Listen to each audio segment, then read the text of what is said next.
Éxodo 27 dice así: harás también un altar de madera de acacia de 5 codos de longitud, de 5 codos de anchura. Será cuadrado el altar y su altura de 3 codos. Y le harás cuernos en sus cuatro esquinas. Los cuernos serán parte del mismo y lo cubrirás de bronce. Harás también sus calderos para recoger la ceniza, y sus paletas, sus tazones, sus garfios y sus braseros. Harás todos sus utensilios de bronce. Y le harás un enrejado de bronce de obra de rejilla, y sobre la rejilla harás 4 anillos de bronce a sus 4 esquinas. Y la pondrás dentro del cerco del altar abajo, y llegará la rejilla hasta la mitad del altar. Harás también varas para el altar, varas de madera de acacia, las cuales cubrirás de bronce.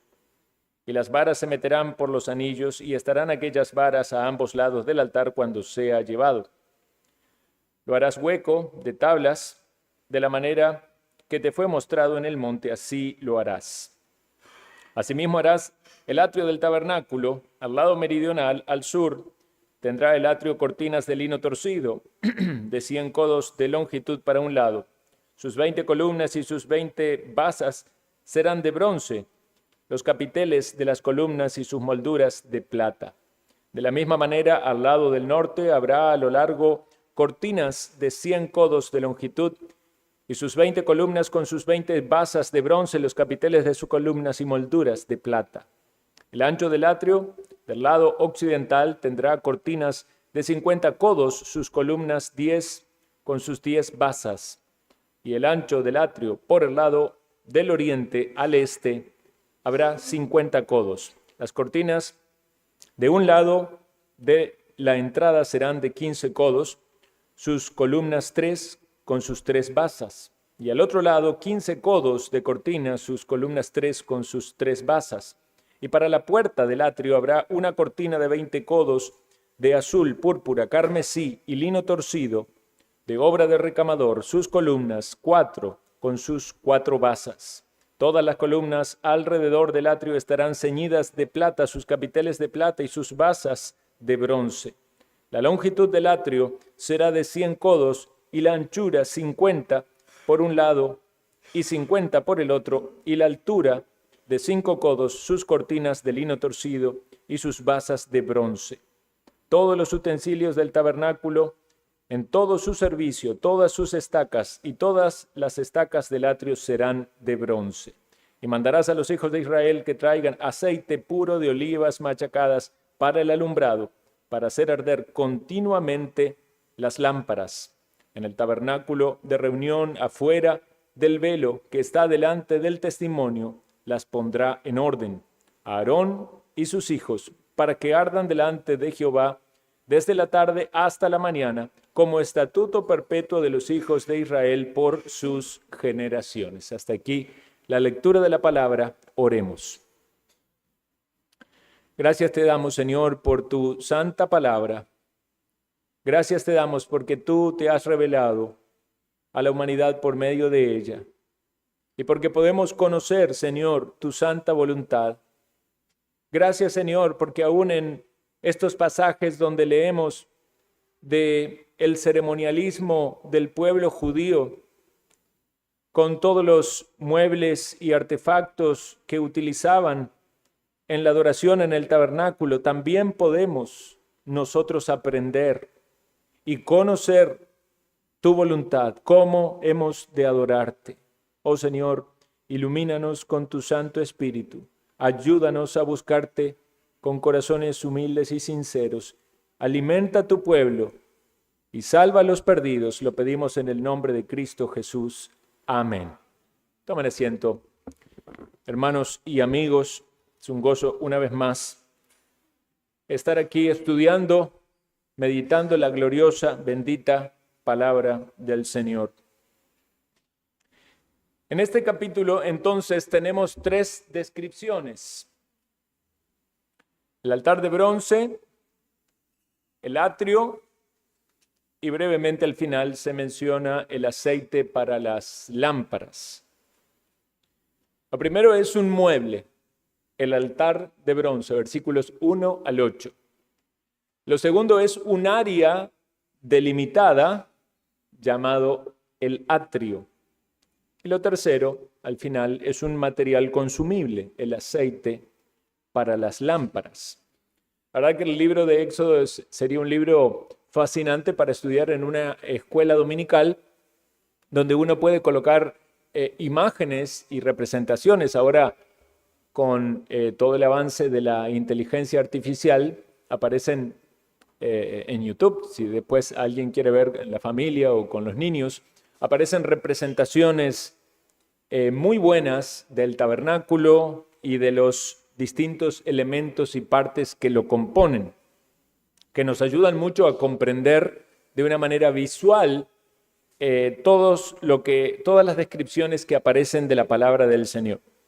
Pero en este caso, al tratarse de un sermón, entonces tenemos que hacer un ejercicio de concentración y mental, ¿verdad? Tratando de imaginarnos todo lo que la palabra nos va diciendo. Puede pasar, quizás para algunos de ustedes, mientras leíamos este texto, que alguno lo siente así como un poco pesado, demasiadas descripciones, y alguien pudiera llegar a decir, no estoy entendiendo nada de lo que allí dice. Bueno, pero para eso es la predicación de la palabra del Señor, para enseñar, para dar luz, para dar claridad, para que comprendamos lo que la Biblia nos dice. Y también un desafío en nuestras lecturas de la Biblia personales, para que también tratemos de estudiar o de entender lo que la palabra nos dice.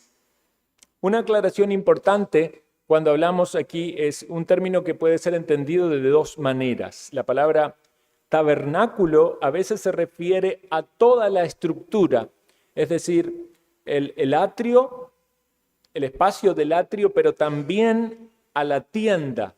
Esa tienda que lo vimos en sermones anteriores estaba compuesta por dos partes o dos sectores, una llamada lugar santo y la otra lugar santísimo. Esa es la tienda. Muchas veces la escritura se refiere a eso como el tabernáculo, pero también se puede hablar de tabernáculo de todo el área donde la tienda estaba, incluyendo el atrio, que era el patio exterior delimitado por las cortinas. Ya vimos en su momento algo de eso y aparece todavía algo más en los capítulos posteriores. En el tabernáculo entonces estaban estos dos lugares, lugar santo y lugar santísimo, en la tienda. Pero si consideramos el atrio, el patio exterior, cercado por cortinas, en su interior contenía el altar de bronce, que es la primera descripción que acabamos de leer, y luego una fuente para lavamiento que vamos a leerla recién en el capítulo 30. Ahora, vamos a hacernos una imaginación, vamos a pensar en una escena, que si fuéramos israelitas y nosotros tuviéramos que traer ofrenda, y realmente nos falta bastante para estudiar en este libro y en otros libros. Por ejemplo, el Levítico toca mucho acerca de las ofrendas, de cómo los israelitas participaban en la adoración. Eso está ligado a llevar una ofrenda, generalmente era un animal, y era el que se daba para el sacrificio. Había distintos tipos de ofrenda, había distintos tipos de sacrificio, pero quizás el más común es llamado holocausto. Entonces, en esta ofrenda, el animal era quemado, consumido, completamente excepto su piel. Pero tratemos de imaginarnos los pasos en ese día en el que el israelita, que podía ser un hombre o una mujer, un adulto, llevaba esa ofrenda, es decir, se disponía a adorar a Dios. Tenía que prepararse con la ofrenda. ¿Recuerdan el texto que leímos, que nadie podía llegar ante Dios con las manos vacías? Entonces eso implicaba que tenía que ir y buscar un animal para el sacrificio. Y ese animal debía tener ciertas características, tenía que ser un animal puro, ¿verdad? No tenía que tener defecto, solo el que Dios había determinado. Ahora, las tribus estaban ubicadas a los 4 puntos cardinales alrededor del tabernáculo. Algunas tribus más cerca, otras más lejos. Las más cercanas estaban como muy cerca, entre 50 y 100 metros del tabernáculo. Y las más lejanas quizás estaban entre 500 y 700 metros del tabernáculo. Entonces, implicaba conseguir el animal primero y luego desplazarse hasta el tabernáculo. Pudiera ser que algunos no vieran el tabernáculo de forma directa desde sus tiendas, porque había cosas que interferían en el camino. Posiblemente sí vieran de donde subía el humo de los sacrificios. Había sacrificios continuos delante de la presencia de Dios. Subía el humo del sacrificio de la mañana y el sacrificio de la tarde que realizaban los sacerdotes. Pero también había sacrificios de estas ofrendas voluntarias de los que querían adorar a Dios. Entonces, esta persona, imaginemos, este israelita se levantaba, buscaba el animal, el corderito, empezaba a caminar hacia el lugar de reunión, hacia el tabernáculo, y cuando llegaba allí, lo primero que veía era la cortina, esta cortina que separaba al israelita del lugar interior del atrio, donde estaba después la tienda del tabernáculo, del lugar donde Dios convocaba a su pueblo. Dependiendo del punto cardinal que venía, tenía que ir hacia el este. ¿Por qué? Porque en el este es donde estaban las puertas. Ahí leímos nosotros acerca de esas cortinas del atrio. Entonces él entraba por esta puerta del atrio con el animal, ¿verdad? Un corderito, un buey, cabra, podría ser paloma, pero eso ya no sería, imaginémoslo ahora como que es un cordero. Cruzaba por esta puerta. Esta puerta ya nos da un cuadro, ¿verdad?, bastante importante de pasar por la puerta para entrar en la presencia de Dios. Y lo primero que veía era el altar de bronce. Y este altar de bronce era el altar del sacrificio. En ese lugar, el israelita tenía que colocar sus manos sobre el animal. Todo esto aparece en Levítico capítulo 1. Y eso nos hace pensar en la idea de que el animal iba a cargar su culpa, en este reemplazo, ¿verdad? Esta sustitución que hay. El animal moría para la limpieza de su pecado, para la expiación, que en realidad la palabra significa cubrir el pecado. Entonces, de algún modo se transfería aquí de manera representativa la culpa. El mismo israelita tenía que sacrificar al animal, es decir, matarlo. Y ahí preparados rápidamente estaban los sacerdotes con las vasijas para recoger la sangre. Y el sacerdote tomaba la sangre en ese recipientes de bronce que acabamos de leer, y debía ir y colocar la sangre en el altar, como vamos a ver en los cuernos, y también derramarla en tierra en la base del altar. Y esto era lo que aseguraba la expiación. Levítico 17:11 menciona eso. Luego debía prepararse el animal. Ahí no terminaba todo. El animal se tenía que desollar, dividir en piezas. El sacerdote colocaba la leña, acomodaban las partes del animal sobre este altar de bronce, se hacía arder estas partes, y de esta carne quemada que se iba consumiendo en el fuego subía lo que se conoce como olor grato a Jehová. Dependiendo del tipo de sacrificio, podía ser consumido solamente por los sacerdotes o era consumido completamente por el fuego. Algunas veces había partes de la comida que era alimento para los sacerdotes y en algunos casos para el oferente. En el caso, digamos, de la Pascua, ustedes saben que ellos comían el cordero, era sacrificado, pero luego era comido con la familia. Pero digamos, en un holocausto normal era consumido allí en el fuego. Y luego que eso acontecía, el israelita salía del atrio, salía de este patio. Nunca un israelita iba a entrar en el lugar santo o en el lugar santísimo, porque esto era algo exclusivo de los sacerdotes. Entonces ya salía del tabernáculo en su sentido completo. Ese es un ejemplo de un holocausto voluntario, que es un acto personal de adoración y de consagración total a Dios.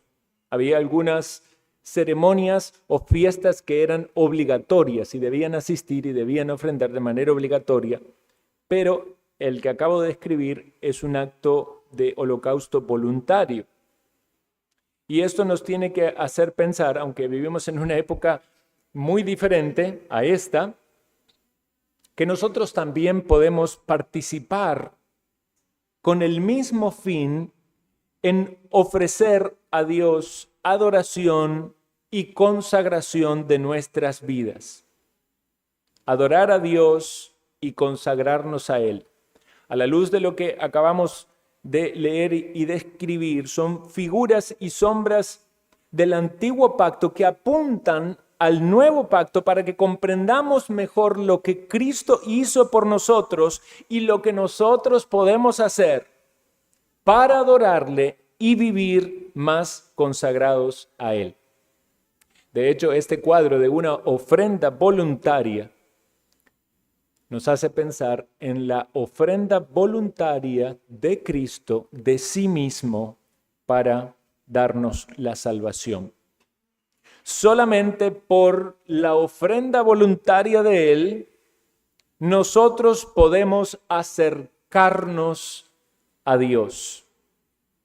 Y eso es lo que debe estar en nuestra mente cuando leemos en pasajes y descripciones como esta, cuando pensamos en el tabernáculo, cuando pensamos en estos elementos que eran en cierta medida los primeros que el israelita veía cuando quería acercarse a Dios. ¿Qué veía? Veía el atrio y veía el altar del holocausto o el altar del sacrificio, mencionado aquí como altar de bronce.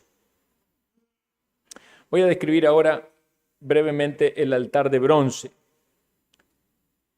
La madera de acacia, como lo hemos visto antes, una madera dura que permanece por mucho tiempo. Las medidas de este altar, imaginemos una caja grande de 2,25 metros, tanto de largo como de ancho, y una altura de 1,35 metros, una altura de un, digamos, niño ya mediana edad, casi que un adolescente, 1,35 metros. Entonces, era hueco por dentro, pero esta madera estaba recubierta por bronce. Tenía 4 esquinas, en las 4 esquinas había cuernos. Estos cuernos no eran agregados, sino que eran parte del mismo altar. Y esos cuernos tienen mucho simbolismo en las Escrituras, simbolismo de poder y de fuerza. La Biblia nos habla de los cuernos en relación con la autoridad o la victoria. Por ejemplo, en el Salmo 18:2 es traducido como la fuerza, que Dios es la fuerza de nuestra salvación, pero si uno lee la versión en inglés dice el cuerno de mi salvación. Entonces este altar también nos habla del poder salvador de Dios y es manifestado a través del sacrificio. Alrededor de todo este mueble era necesario el uso de utensilios para manipular la carne, las cenizas. Todos eran hechos de bronce. El bronce es un símbolo de la justicia de Dios. También había algo interesante que pasaba en el sacrificio cuando tomaban la sangre. El sacerdote debía poner la sangre del animal en los cuernos del altar. Levítico 4:18 dice: y aquella sangre pondrá sobre los cuernos del altar que está delante de Jehová en el tabernáculo de reunión, y derramará el resto de la sangre al pie del altar del holocausto que está a la puerta del tabernáculo de reunión. Entonces, imagínense vivir eso, experimentar eso. Por eso yo quería en la introducción tratar de pensar en esa escena como si nosotros lo estuviéramos viviendo. Luego de que usted está allí y mata el animal que usted mismo llevó, usted lo tiene que degollar, el sacerdote toma la sangre, el sacerdote va con ese recipiente de bronce y coloca la sangre en los cuernos del altar. Todo esto tiene mucho simbolismo. Y luego derrama el resto de la sangre al pie del altar. Levítico 4:25 también dice: y con su dedo el sacerdote tomará sangre de la expiación y la pondrá sobre los cuernos del altar del holocausto, y derramará el resto de la sangre al pie del altar del holocausto. Entonces estos cuernos representaban poder y la autoridad en este acto que estaba relacionado con la purificación del pueblo, con la expiación. Seguramente escucharon, leyeron también en las Escrituras acerca de que había personas que en situaciones extremas, donde su vida corría peligro, se iban y se hacían de los cuernos del altar.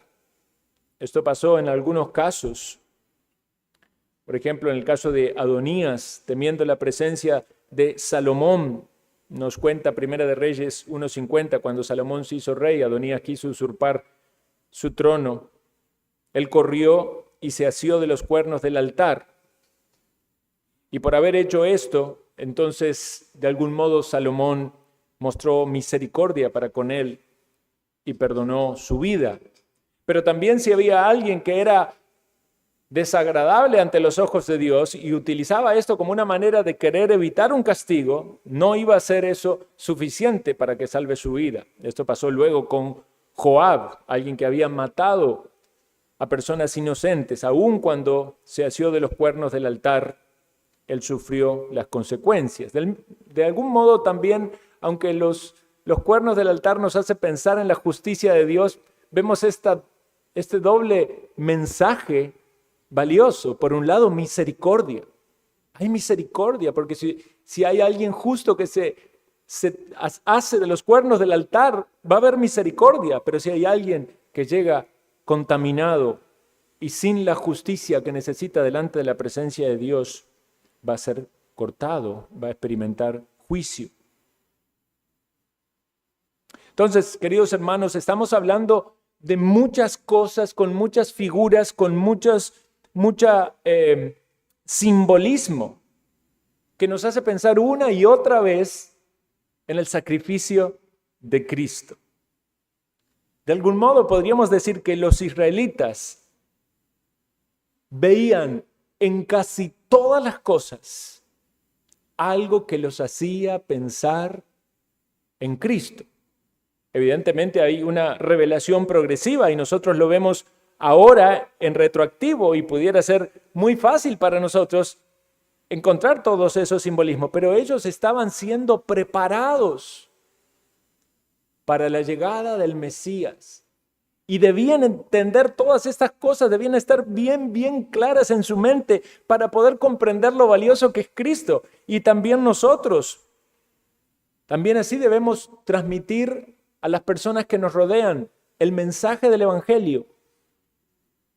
Y para nosotros mismos, leer el Antiguo Testamento, informarnos de todo el ceremonialismo judío. No lo debemos hacer simplemente como una religiosidad. Tengo que leer la Biblia porque ahí está y hay que leerla. No, Dios está alimentando nuestras almas. Cuando leemos todo aquello que le enseñó y le mandó al pueblo hebreo, que era parte de la ley de Dios, pero eran sombras que apuntaban a la gloria de Cristo. así como era necesario llevar un animal para el sacrificio, en nuestra salvación, Cristo Jesús, el Cordero de Dios, fue entregado por Dios para nuestra salvación. Este altar del sacrificio tenía un lugar importante, inicial, central, en todo el atrio, o podemos decir en todo el tabernáculo. De algún modo, Cristo tiene el lugar principal en la vida del creyente. El Evangelio es el mensaje central. Una y otra vez vamos al Evangelio. No podemos decir como si el Evangelio fuera el ABC de la vida cristiana. Y ya usted entendió, conoció el Evangelio, bueno, entonces ahora sí vamos a aprender las otras cosas, ¿verdad? Ahora sí usted tiene que aprender a cómo conducirse en la vida, en la familia, que eso, que el otro, como si fuera algo separado del Evangelio. No, el Evangelio sigue ocupando el lugar central y todo lo que tiene que ver con nuestra vida cristiana va a estar conectado y ligado al Evangelio. Nuestra santificación está conectada y ligada al Evangelio. Cristo nunca pierde el lugar central. Yo recuerdo tristemente en algún momento en otro tipo de iglesias y doctrina, donde alguien queriendo discipular al otro le decía, bueno, pero ya está, vos ya conocés el Evangelio, ahora vamos a lo importante. Y lo que derramaban después de eso era un montón de legalismo, porque eran normas y normas y normas desprendidas del mensaje del Evangelio, lo cual nos lleva a otra cosa que el legalismo. Y el creyente puede caer en eso cuando se separa del Evangelio. Por eso necesitamos darle al Evangelio y a Cristo ese lugar central, su sangre derramada, su muerte, su resurrección. Hermano y amigo, asegúrese de entenderlo. Asegúrese de que usted comprende las buenas nuevas de salvación. Porque si usted no comprende las buenas nuevas de salvación, entonces no está con buenas noticias, está con malas noticias. Está con noticias de juicio y de condenación. Si usted no comprende la buena nueva, la buena noticia de que en Cristo hay perdón, de que en Cristo usted puede acercarse a Dios, de que en Cristo puede tener paz con Dios, de que en Cristo usted puede hallar libertad de todos aquellos pecados que lo dominan y lo esclavizan, no nos vamos a poder quizás librar de la presencia del pecado de manera completa porque sabemos que aún como creyentes seguimos tropezando. No podemos decir que cuando venimos a Cristo ya no pecamos más.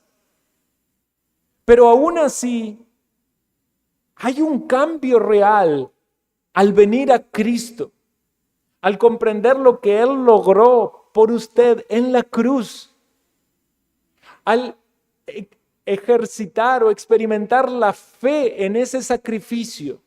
Esto tiene un lugar central. ¿Puede usted identificar un momento en su vida? No le digo que me diga el día o la hora, pero un periodo de su vida en el cual Cristo cobró una relevancia especial por su sacrificio para usted, en su experiencia. No es solamente un conocimiento intelectual, como cualquier niño puede aprender historia y un evento histórico. Sí, Jesús murió por allá, por el año 30, 33. Por eso se dice antes de Cristo y después de Cristo. No, estoy hablando de algo experimental, algo que llegó a su mente. Llegó la información de ese mensaje, que es el Evangelio, que Jesús es el Hijo de Dios, que vino a este mundo, que cargó su pecado, que murió en la cruz, que resucitó, pero usted lo toma para usted de manera personal, vivencial.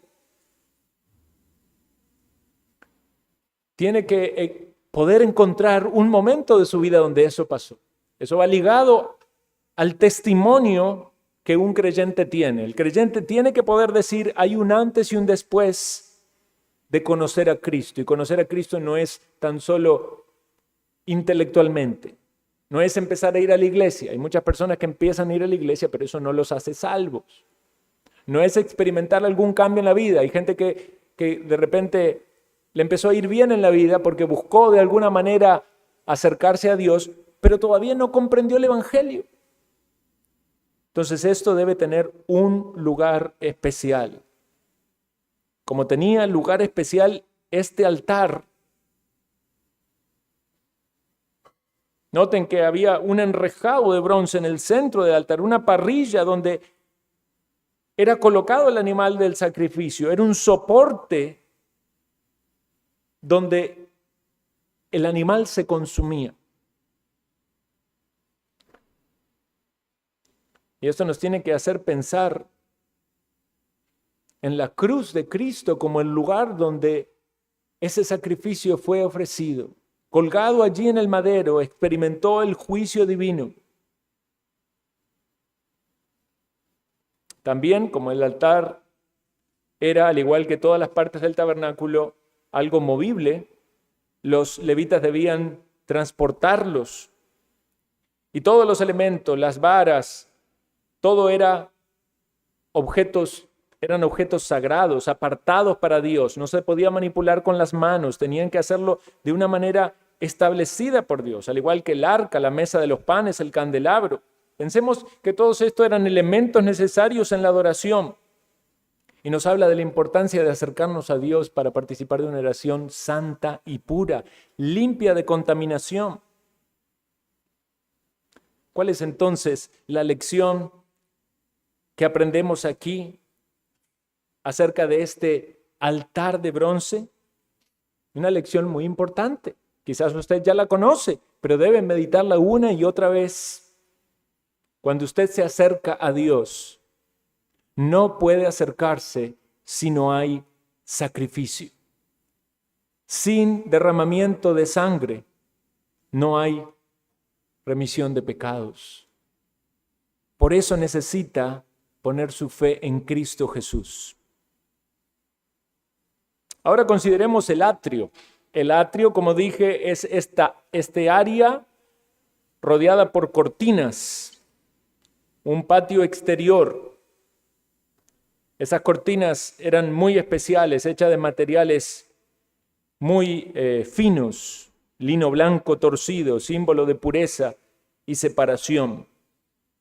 Esta área tenía aproximadamente 50 metros de largo, 25 de ancho, y estaba cercada por estas cortinas de 2,5 metros, de modo que desde afuera prácticamente nadie podía ver hacia adentro.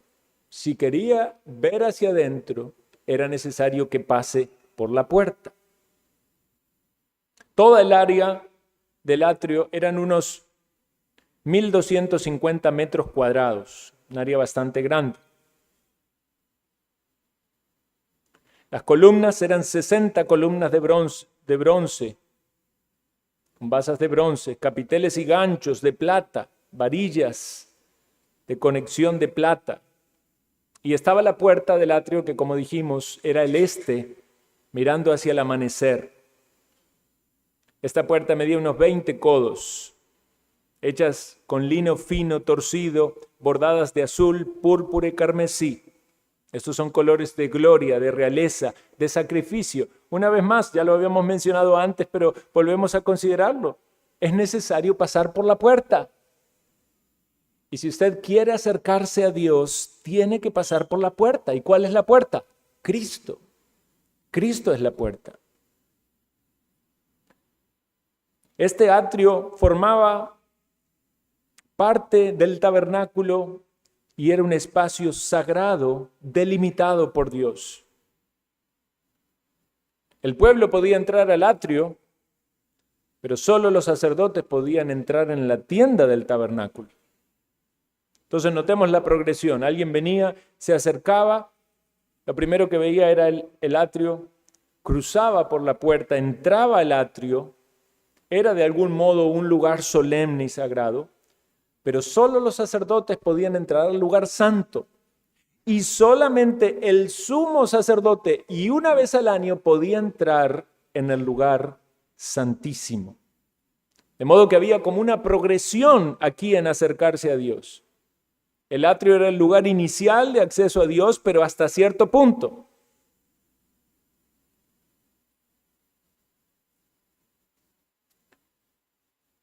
Es interesante la diferencia que hay con el nuevo pacto. Porque nosotros llegamos, nos acercamos hacia Dios. Y aún eso, ¿verdad? Esa puerta en el este nos hace pensar en el lugar donde sale el sol. Malaquías 4:2 habla del sol de justicia.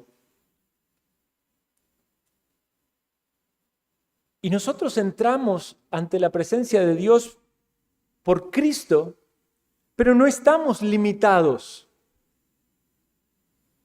Nosotros podemos ir hasta la misma presencia de Dios, hasta el final, en una comunión íntima y real, porque tenemos un sumo sacerdote que se ofreció por nosotros y que rasgó el velo de separación.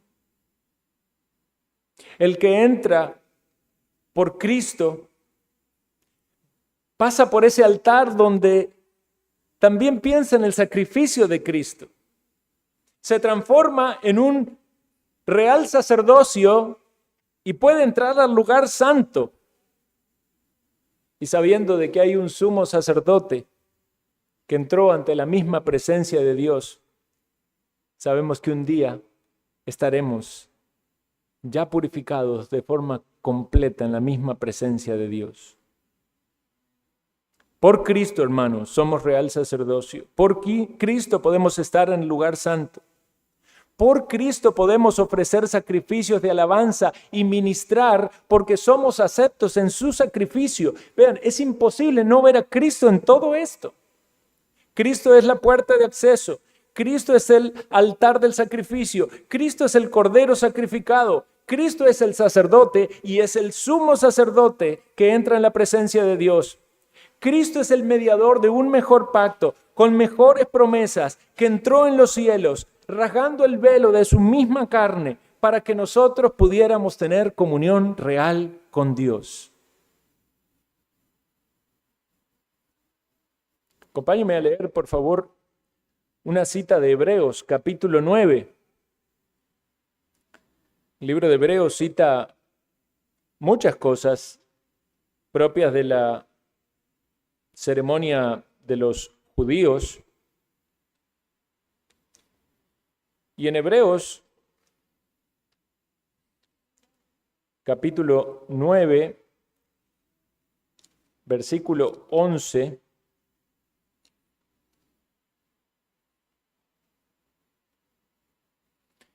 tenemos esto. Dice así: pero estando ya presente Cristo, sumo sacerdote de los bienes venideros, por el más amplio y más perfecto tabernáculo no hecho de manos, es decir, no de esta creación, y no por sangre de machos cabríos ni de becerros, sino por su propia sangre. Entró una vez y para siempre en el lugar santísimo, habiendo obtenido eterna redención.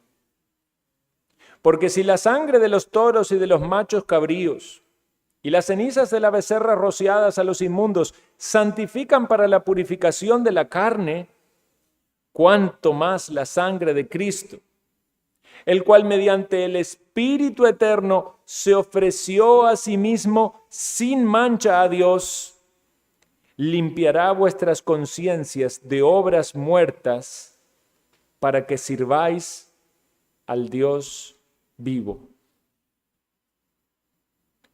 Vean, hermanos, a la luz de este texto, el atrio nos debe hacer pensar en ese acceso a Dios que ganó Cristo.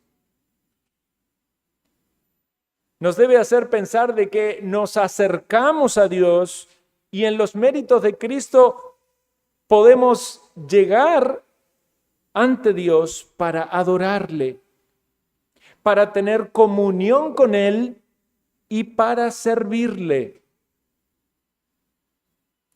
Las preguntas de reflexión entonces son: ¿Cómo estás aprovechando los beneficios que tenemos en el sacrificio de Cristo para estas cosas? ¿Estás aprovechando tu posibilidad de adorar a Dios tanto o más aún que los israelitas? Quizás en ese cuadro inicial, si nos pusimos un poco en nuestra imaginación en los zapatos de los israelitas, vivimos o pensamos cómo podría ser esa vivencia de la adoración. Nosotros en realidad podemos experimentarlo aún de una manera mucho más profunda. Es mucho más que si trajéramos un animal y lo degolláramos aquí y la sangre se colocara en un altar. Es mucho más. ¿Cuál es nuestra actitud ante la adoración pública? Esto que estamos haciendo, hermanos, de estar en un culto, de cantar al Señor, de orar, de exponernos ante la palabra predicada, eso es la adoración pública. Eso es como Dios quiere ser adorado. Eso es lo que lleva olor grato a Dios. Como en el antiguo pacto Dios quería el olor de esos sacrificios, lo que Dios hoy quiere es a su pueblo reunido para que mediten en su palabra, para que lleven gloria a Cristo con sus pensamientos y actitudes, para que expresen gratitud, para que confiesen sus pecados, para que reposen en la justicia perfecta de Cristo. Que usted experimente el amor de Cristo, el perdón de Cristo. Piense en su actitud en venir a adorar. Piensa en su fidelidad y compromiso con asistir a la convocatoria divina, porque no es que venimos a la iglesia porque voy a ir porque está fulanito, está menganito, voy a ir para que el pastor no me regañe. No, es una convocatoria de Dios para nosotros, de no dejar de congregarnos. Es la oportunidad de venir a adorar a Dios. Si usted ve la iglesia como algo que tiene que hacer, una tarea, como una carga y tengo que ir, como usted está cumpliendo, ¿verdad? Pero le están quitando algo. Entonces usted no está entendiendo lo que es adorar. Adorar, usted trae su ofrenda. Usted viene con su animalito.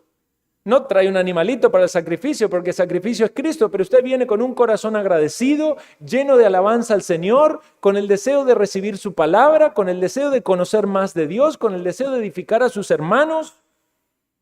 Usted viene para dar a Dios y para recibir de Dios.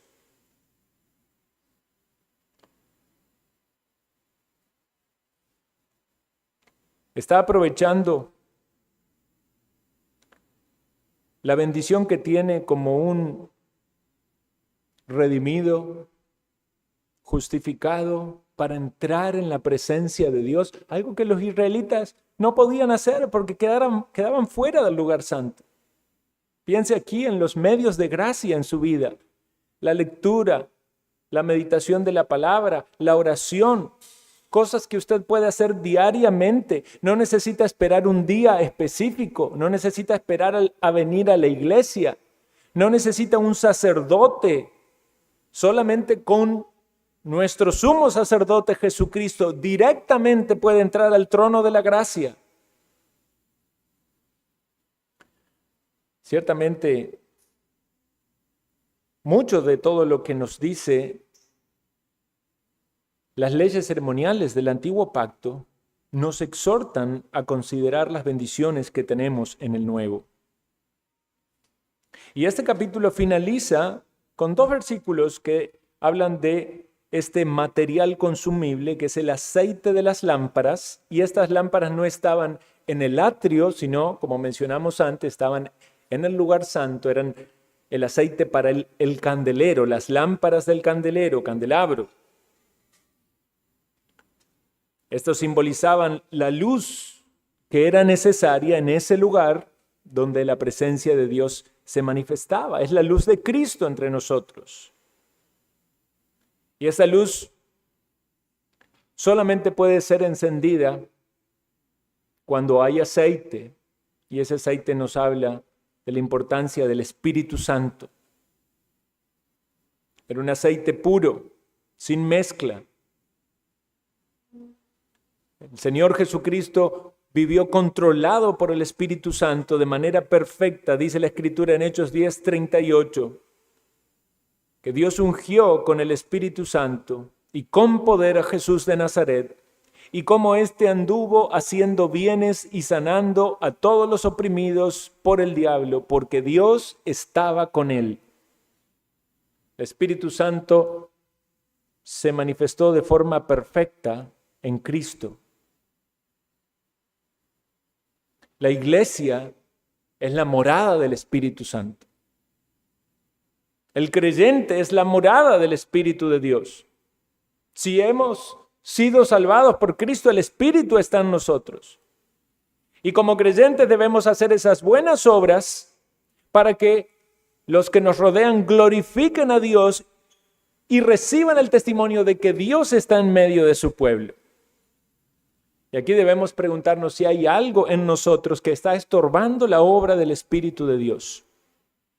Noten que las lámparas no debían apagarse. Así también el creyente debe vivir en constante dependencia del Espíritu de Dios. Y para esto son necesarios los medios de gracia, pero también debemos ser cuidadosos de no actuar en contra del Espíritu de Dios. Dice la palabra, no os embriaguéis con vino en lo cual hay disolución, antes bien sed llenos del Espíritu. Es un mandamiento ser llenos del Espíritu y debemos tener cuidado de no contristar al Espíritu, de no apagar el Espíritu. Quizás debemos pedir perdón cuando hemos sido negligentes, cuando algunas de estas lámparas no estaban encendidas porque dimos lugar al pecado. Quizás alguien coqueteó con el mundo, quizás no enfrentó a los enemigos espirituales como debía. Alguna lámpara se puede haber apagado por falta de aceite. ¿Recuerdan aquellas vírgenes que esperaban a las bodas al esposo y hubo vírgenes prudentes que buscaron aceite, tenían las lámparas encendidas cuando el esposo vino, pero las que fueron negligentes no tenían aceite y no podían entrar a las bodas, no podían recibir al esposo? Esto también es una gran exhortación para aquellos que aún no están preparados para encontrarse con el Señor. Como creyentes debemos estar preparados para agradarle en todo momento, para buscarle, para manifestar sus obras. Pero si hay alguien entre nosotros que aún no tiene la paz con Dios, que no tiene la confianza de que sus pecados han sido lavados en el sacrificio de Cristo, entonces queremos en este día animarle y exhortarle a considerar su situación delante de Dios. Busque a Dios, acérquese a Dios, pero sepa que solamente puede hacerlo por medio de Cristo. Sepa que solamente puede hacerlo por su sangre derramada, que puede limpiarle sus pecados y colocarlo en una relación con Dios que de ningún otro modo se puede alcanzar. Solo hay un mediador entre Dios y los hombres y es Jesucristo. Solo hay un camino para acercarnos a Dios y es Jesucristo. Solo hay una puerta, es Jesucristo. ¿Quiere usted adorar a Dios? ¿Quiere usted acercarse a Dios? Piense en todos estos simbolismos y recuerde, necesita de Cristo. Hermanos y hermanas, en nuestro diario vivir como adoradores, como discípulos del Señor, aunque nuestra experiencia de salvación pueda estar en nuestro testimonio en el pasado, recordemos que necesitamos predicarnos el Evangelio también a nosotros mismos. Necesitamos llegar ante la presencia de Dios para adorarle, aun cuando usted está haciendo buenas obras, aun cuando está andando de acuerdo a los mandamientos del Señor. No se confíe en usted y en su proceder. Llegue siempre a Dios en los méritos de Cristo, porque solamente esa es la adoración que es aceptada por Dios. Oremos.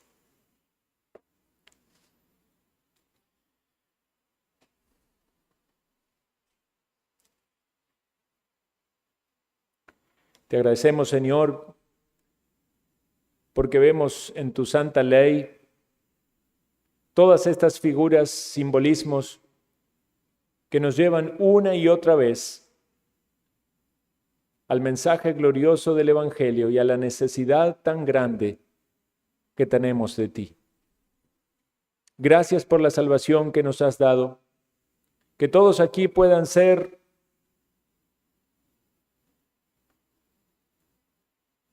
personas que han experimentado esta salvación.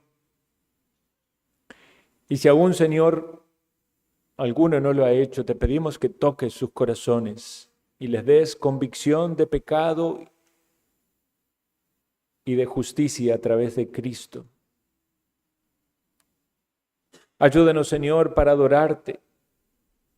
Ayúdanos a llegar siempre por medio de los méritos de Cristo, porque sabemos que en Él somos aceptos. Gracias, Señor, por tu palabra. Edifícanos en Cristo Jesús.